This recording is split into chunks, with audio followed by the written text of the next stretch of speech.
when you're just going deeper than anybody else.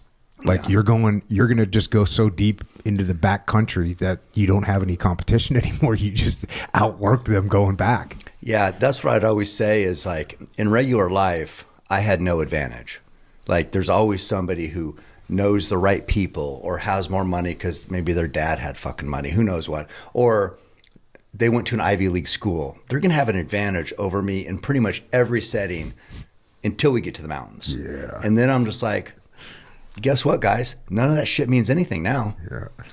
All those fucking advantages that you make your life pretty easy and pretty nice. And so I would be able to go hard, but then also there's another part to that. It's like, how comfortable can you be? Because if you're just pushing by yourself, probably the biggest challenge of that is being by yourself in the mountains. A lot of guys get strength with other men. You know, you get confidence. You're a little more bold. You just feel more comfortable. When you're by yourself in the mountains for like 10 days, that's really hard. And so this is when you went your first bull hunt in what, 1989? Yep. Your first elk hunt, bow hunt, 1989. And how old were you?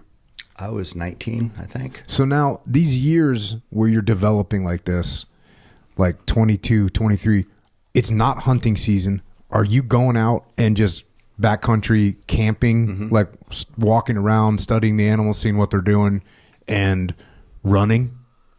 I wasn't really running at that time. I ran just to get, like for football, we'd run in the summer. I was always in pretty good shape, but I didn't, like, not the 100 or 200 mile runs. I didn't do that till I was about 30 some when I had my boys first. And I was just like, you know, I got to be better. I can't be drinking. I can't be, I was young and married, and you'd start a fight with your old lady so you could go out and drink with your guys. Pretend like you weren't doing it intentionally. You planned on getting in a fight so you could, I'm fucking out of here. Then you're just like with the boys. Yeah. And so I would do stupid, I don't know if everybody does that, but I fucking did that because I just wanted to go out drinking. Yeah. And then I had Tanner, and that was like, I think 93, and then Truett in 96, or my wife did. And then I'm like, a fucking loser dad is pretty gay. Because now you're, these boys, and I said this, the other day I was on Modern Wisdom with Chris Williamson, and I just said, I go, if as a parent, if my kids had these amazing talents, and they do, but if I didn't get that out of them, I didn't do my job as a dad, because they could have been, what could they have done? And I was just like, nah, you know what? You guys are good. You don't like doing that stuff. I know it's hard. That's fine. So they wouldn't live up to their potential. You read that about untapped potential, and like that's, man's greatest regret.